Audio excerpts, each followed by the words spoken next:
Hey everyone, welcome back to the garden. Today I want to ask you something straight from the heart. Have you ever stood in the parking lot of Home Depot or Lowe's, looked at that cart full of giant plastic bags and thought, man, this is going to cost me $200 just for one 4x8 raised bed? I've been right there. I used to load up 16 of those heavy bags, drive them home, stack them in the yard, slice them open with a knife, and dump every single inch into the bed thinking I was doing everything right. But today, I'm pulling back the curtain on the raised bed scam that almost nobody talks about. And I'm showing you the forgotten truth that changes everything. The real engine for infinite living soil isn't sitting on the shelf at the garden center in those pretty bags. It's the waste that's been rotting quietly in your own backyard all along. Let me slow down for a second and paint the picture so you can really see it. Most of the vegetables we grow, lettuce, spinach, radishes, herbs, their roots barely reach 6 inches deep.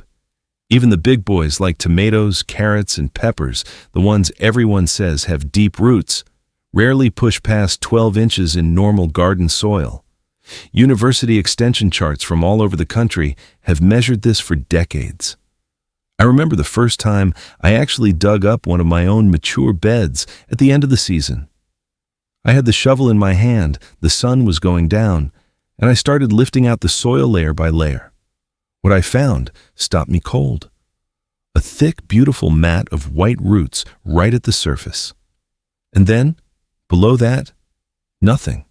The bottom half of the bed was still white, untouched, basically dead space. That moment hit me like a brick. It meant I had been paying good money to bury dead dust where nothing would ever grow. The industry wants you to believe more soil is always better.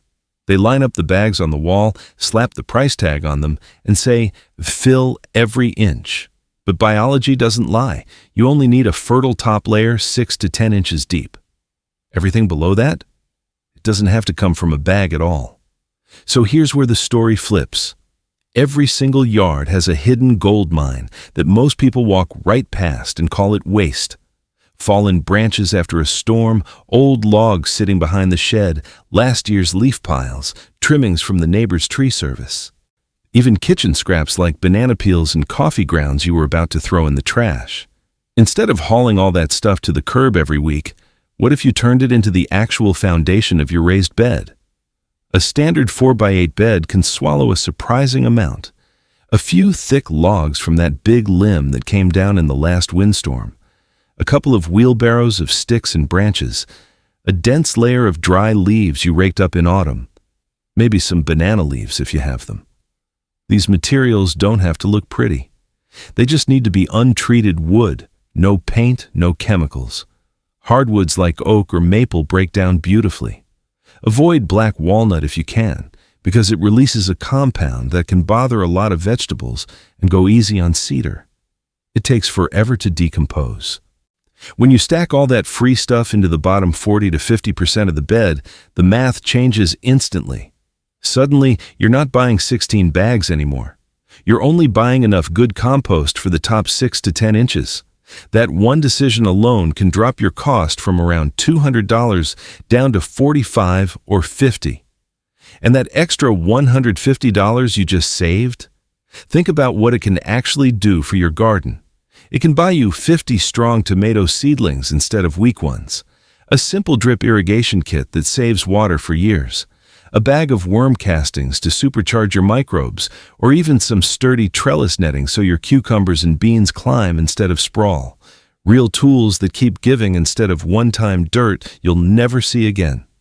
Now let me walk you through the 3 hidden superpowers this waste layer actually gives you. Because once you feel these, you'll never go back to the old way. First superpower. It turns into a giant natural sponge right under your plants. Decomposing wood is full of pores and fibers that soak up rainfall and irrigation like crazy. Scientific tests show it can hold up to 5 times its own weight in water. Picture a 10-pound log. It can lock away 50 pounds of moisture and then release it slowly, day after day, exactly when your roots need it. During those dry summer spells when the surface cracks and your neighbors are out there watering every single evening, your bed stays damp down below. I've had gardeners message me saying they cut their watering in half after switching to this method. Stick a cheap moisture probe in after 2 full weeks without rain. The reading still shows moist, even at the bottom. That's not just convenient. It protects your plants from drought stress, evens out the wet-dry swings, and helps delicate seedlings survive those first critical weeks. Second superpower, it quietly generates heat. When the microbes go to work breaking down all that carbon-rich wood, they release thermal energy. Soil scientists have measured this directly. Beds with a thick waste core can run 5 to 15 degrees Fahrenheit, warmer than the ground around them in early spring. That difference is huge.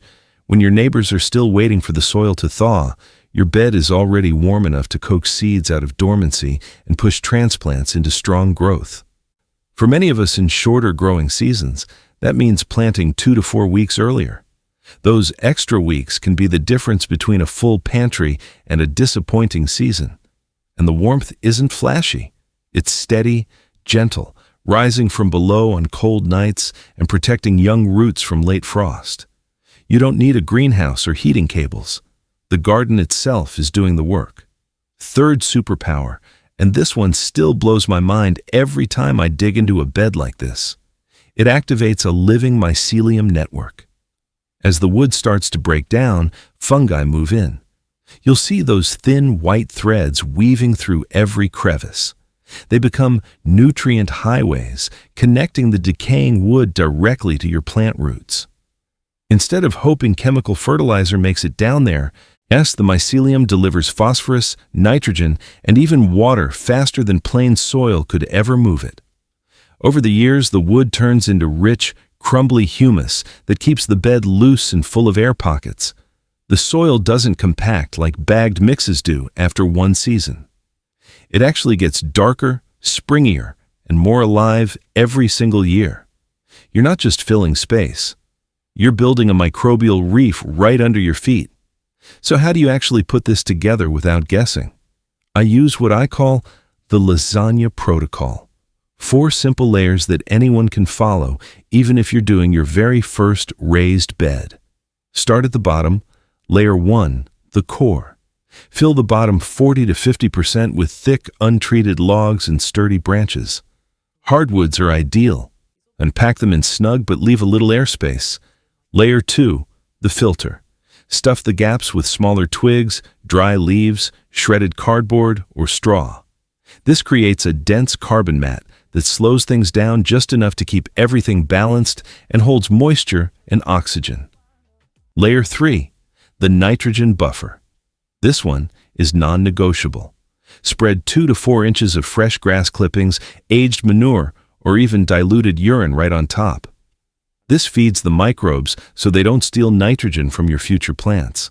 I can't tell you how many beginners skip this step and then wonder why their leaves turn yellow in the first year. Don't skip it. Finally, layer 4, the top soil. Just 6 to 10 inches of really good compost or rich garden soil. This is where all your roots are going to live and feed. That's it. The structure below does the heavy lifting for years. I want to share a real story that still makes me smile every time I tell it. A homeowner I know built 2 identical beds side by side last spring. The old school bed cost her just under $200 in bagged potting mix. The waste layer bed? Only about $45 for the top compost. After one season, she was already ahead by more than $150. She pulled out her phone and showed me the receipts. Then she grabbed her moisture probe. The regular bed read, bone dry after a week without rain. The waste layer bed was still damp all the way down. Over the summer, her watering log proved she used half the water. 2 years later, she dug into that bed with me, standing right there. The wood had softened into beautiful humus. The soil above was black, loose, and crawling with earthworms and fine white roots. The level had dropped a little as everything broke down, but the fertility just kept climbing. She looked at me and said, I'm never hauling full bags of dirt again. That's the moment it clicks for most people. Friends, this isn't just a money-saving hack. This is how you break the cycle of buying plastic bags every single spring. This is how your garden starts creating its own living soil from materials you used to throw away. Every fallen branch, every pile of leaves, every kitchen scrap you save. They're not trash anymore. They're potential. They're the beginning of soil that gets richer year after year. So the next time you're tempted to grab another load of bagged dirt, stop. Walk around your yard first. Look at what you already have. The answer has been right there all along. Have you tried the waste layer method in any of your raised beds yet? Drop a comment below and tell me what materials you're using. Banana peels, coffee grounds, oak logs, whatever you have. I read every single comment, and I love answering questions. If this video just saved you a couple $100 and opened your eyes to a better way, do me a quick favor. Hit that like button, share it with one gardening friend who's still buying bags, and subscribe so you don't miss the next real garden truth we uncover together. Thanks so much for watching. I'll see you in the garden in the next one. Keep your soil alive, my friends. Talk soon.